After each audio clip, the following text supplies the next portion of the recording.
పోదండ కదా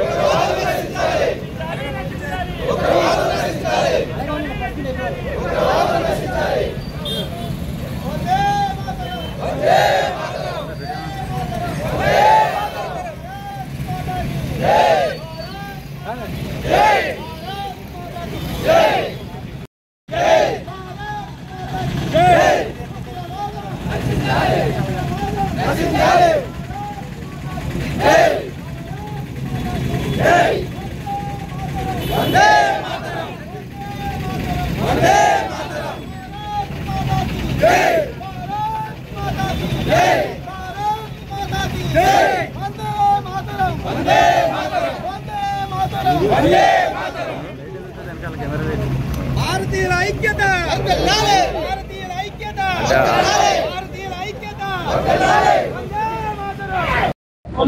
మొన్న కాశ్మీర్లో జరిగిన దురదృష్టకరమైన సంఘటన అదే తీవ్రవాదులు మన పర్యాటకుల్ని కాశ్మీర్ పర్యటించుకెళ్ళిన పర్యాటకులు 28 మందిని దారుణంగా హింసించారు. వాళ్ళని మతం అడిగి నువ్వు హిందువా అంటే హిందువు అంటే చంపేయడం, అలాగే క్రిస్టియనా అంటే క్రిస్టియన్ చంపేయడం, ముస్లింలు అయితే వదిలేయడం జరిగింది. దీన్ని తీవ్రంగా ఖండిస్తున్నాం జనసేన పార్టీ తరఫున.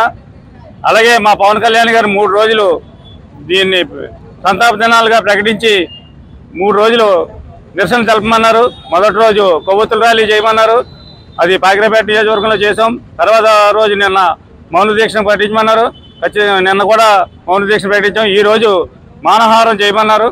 ఆ పార్టీ ఆదేశాల మేరకు జనసేన అధ్యక్షులు పవన్ కళ్యాణ్ గారు ఆదేశాలకు మేమందరం కూడా జనసేనలందరూ కూడా స్పందించి ఈ కార్యక్రమం చేపట్టడం జరిగింది.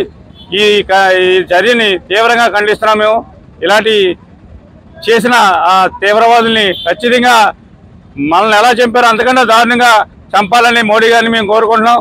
దీన్ని చాలా తీవ్రంగా మన భారతదేశ పరువుని పణంగా పెట్టి మనందరం కూడా ఈ చర్యని తీవ్రంగా ఖండించాలని మిమ్మల్ని అందరినీ కోరుకుంటూ జై భారత్, జై భారత్, జై భారత్.